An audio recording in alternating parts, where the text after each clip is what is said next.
Hey y'all, it is July the 19th, 2018, and y'all, I got a little bit of an update. I just woke up, a little bit of an update, an article I saw right before I went to sleep. I got up, thought I would talk a little bit about it, and actually, we're gonna take the time to read through it. I don't think it's a very long article. I'm gonna take the time to read through it, but before we do, you can already see the pictures, so you know what's up. And the headline says, Parkland coaches who died saving lives during Stoneman Douglas shooting win best coach at the ESPYs. Now that's the headline. We're going to go through the article. We're going to see which details really honestly don't make sense. Alright, that's from people, so you can assume that, there's going to be a lot of details that don't make sense. When I analyze this situation, now just by reading the headline, you see that the SBs, like they're become known to do, the SBs are, virtue signaling and things of this nature. It's not about being the best coach necessarily, because we don't know how good these coaches were at anything. To be honest, most people don't. Alright, so, and the thing is, of course you can't all three be the best coach, so it is kind of virtue signaling, and that's all good. The thing is, as far as I know, maybe these people saved some lives. And allegedly, what their actions were pretty brave. I mean, they looked in the eyes of danger and they went into the fray. Right? Unlike some people who hid in a closet and stuff like this. All right, so keep that in mind. It's not to take anything away from these guys for being guys and stuff, man. I'm sure they were good guys. All right, but I wanted to read this article and show you just kind of how. First of all, it's a little bit sick. Uh, as you already know, things aren't going to add up yet again. Things are not going to add up in this article just like they don't add up anywhere else. All right. Not only that, but I wanted to point out the kind of psychological operation that's going on. In particular as pertaining to these guys. I wanted to talk about it, so therefore we're going to read this here article. The 2018 ESPYs diverted from a tradition Tuesday to honor the three hero coaches who died while saving Marjorie Stoneman Douglas High School students from gunfire during the deadly shooting on February the 14th. A deadly shooting that, by the way, these people cannot stop talking about every single day. Every single day. Can't stop talking about it. They will not discuss evidence at all either. So anyways, relatives of Scott Beagle, Aaron Feist, and Chris Hickson were on hand to receive the Best Coach Award. No, this is not the Best Coaches Award at the ESPYs, which was given in honor of these three men for their work as coaches. That in of itself can't be true, all right? Because these people weren't nationally known for their work as coaches. Alright. Who knows how good the baseball team is, the track team is? Who knows? Who cares, to be honest with you? Alright, so these three men were given awards, given honors for their work as coaches. And for their bravery. I would understand that aspect, for their bravery in the face of danger during the shooting. I can follow that. Alright, maybe give an award for their bravery. Okay, so just to continue, the shooting allegedly carried out by 19-year-old, alleged, there's the word alleged for you. The shooting allegedly carried out by a 19-year-old former student left 17 dead in all, but Beagle, Feist, and Hickson saved countless lives thanks to their selfless actions. Alright? I want to kind of dwell upon that one line. They saved countless lives thanks to their selfless actions. That could be very well true. It really could be. Scott, Aaron, Chris were heroes, and they were coaches, but they were also husbands, fathers, and sons. MSD coach Elliot Bonner said when we accepted the award on behalf of Beagle, Feist, and Hickson. All right. So the issue of gun violence and what happened at our schools isn't a political issue, even though it's totally over the top political now, you guys. It really sincerely is. It's called Democrats, Republicans. Very political. Alright, so let me read that again. The issue of gun violence and what happened at our school isn't a political issue. It's a human issue, says Bonner. It's a human issue. Lives were lost that didn't have to be lost. It's like, dude, whose lives have to be lost? Like, people say stuff and it makes absolutely no sense, and they're usually the PR people and stuff. They're talking about, oh man, these kids didn't need to be killed. Oh really? All right, so Fleiss at 37 years old. This is where it starts to get sticky, y'all. This is where it starts to get a little bit interesting. Is why I'm sharing an article with y'all. Fleiss, a 37-year-old father, husband, and assistant football coach, was one of the first to respond to the gunfire. I want to read this slow. Having sped to the scene in his security cart before running after the alleged gunman. What does that mean? I'm not sure. Did we see that in animation? I'm not sure. You could speed to the scene in your security cart. I understand that. But I don't remember seeing anybody at all, as far as the animation goes, running after the gunman. Alright? I want you to imagine running after someone who has an AR and they're shooting it currently. You're not going to be running after them, because if you're running after them, eventually they're going to turn around and shoot you. Now, I don't know when and where this took place, but allegedly he ran after the gunman. So we're just going to continue. Survivors of the attack said Fleiss died while using his body to shield students from the gunfire that came from an AR-15 semi-automatic rifle.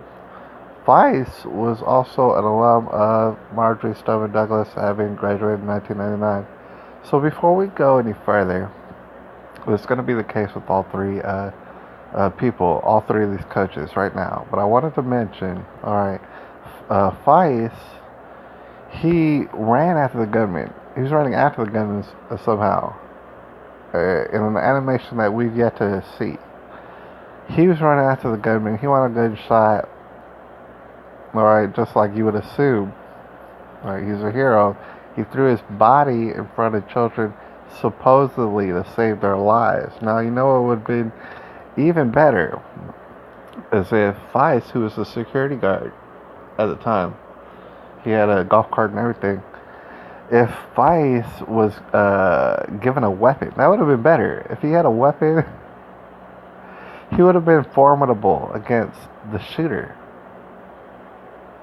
Right. A lot of people don't want to recognize that. Like, Stacey LaPel wouldn't want to recognize that at all. That this big, brave man, this guy who y'all giving awards to for bravery, you could have simply put a gun in his hand. And there's the end of your problem.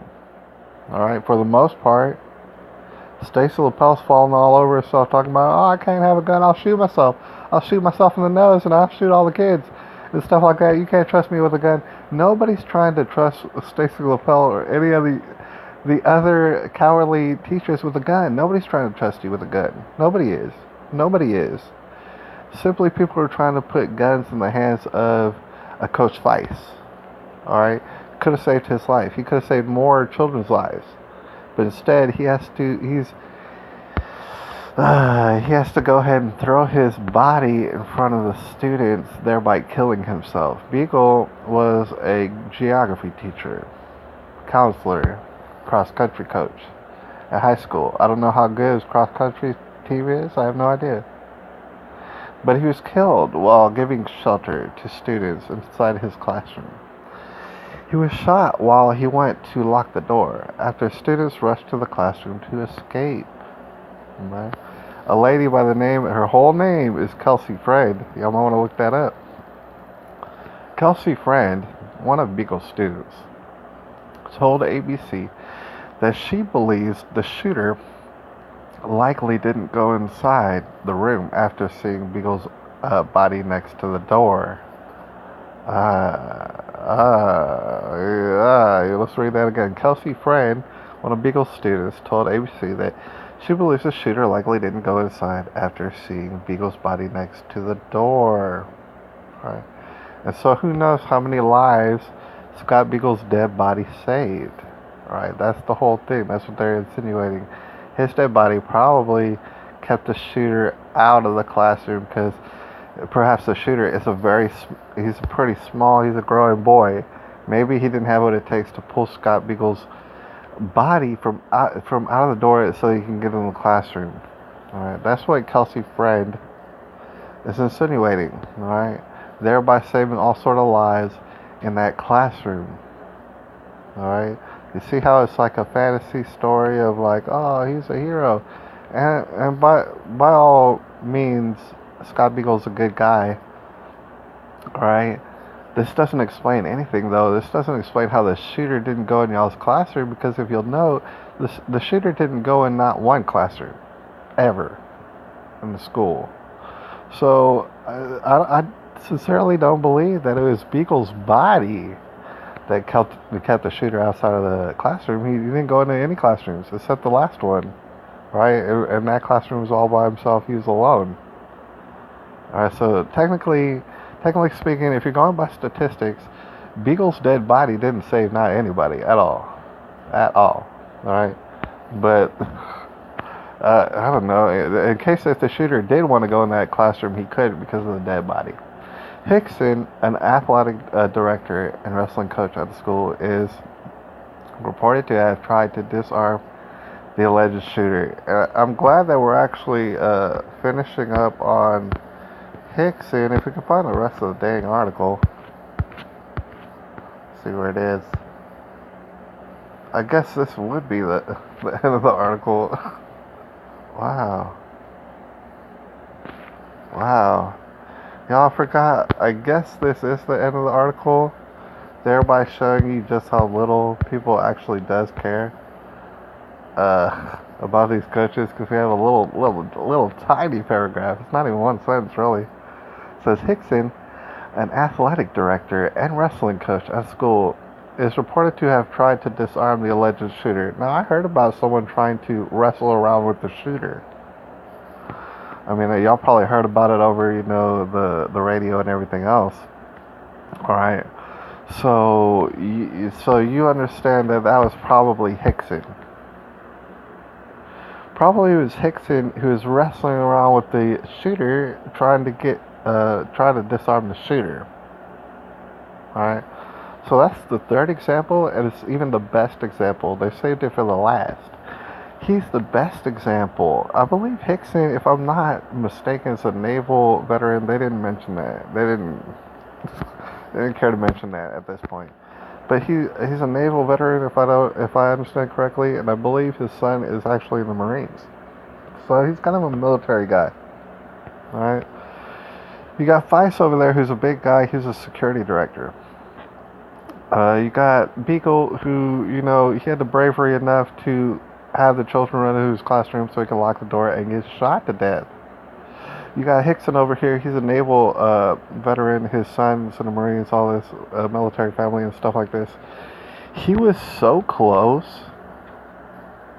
to the shooter. He was so close at one point to the shooter that he was actually wrestling. Trying to wrestle the arm away from the shooter. He was that close. Alright? So, if y'all just think about it for a second, he was so close that he could have easily, with the greatest of ease, taken out the shooter with what? A firearm, if he had been allowed to have a firearm, which he was not. Which this lady down here, this bald lady right here, she said, oh, it'd be stupid. It'd be a stupid, retarded idea if we ever gave Coach Hickson the right to have a gun to protect us. That would be a stupid idea, wouldn't it? You can imagine how much lives this stupid idea of giving a Navy veteran teacher a gun so that he can protect the students instead of wrestling around with the shooter. Oh man, it's amazing. It's incredible. Alright? And it kind of reminds me, to be honest with y'all, of the Hunger Games. If y'all remember, all the people, in the Hunger Games are called tributes. Right? And these people were celebrated. Certainly, they were good. They were given all sort of notoriety and stuff like that. They became celebrities for a little while in the Hunger Games, the tributes, right? Those people, inevitably were going to die. That's the whole point. You know what I'm saying? And their sacrifice was going to be celebrated or something. Alright. And none of it makes sense. Y'all, it's July the 19th, 2018. I'll holler at y'all a little bit later.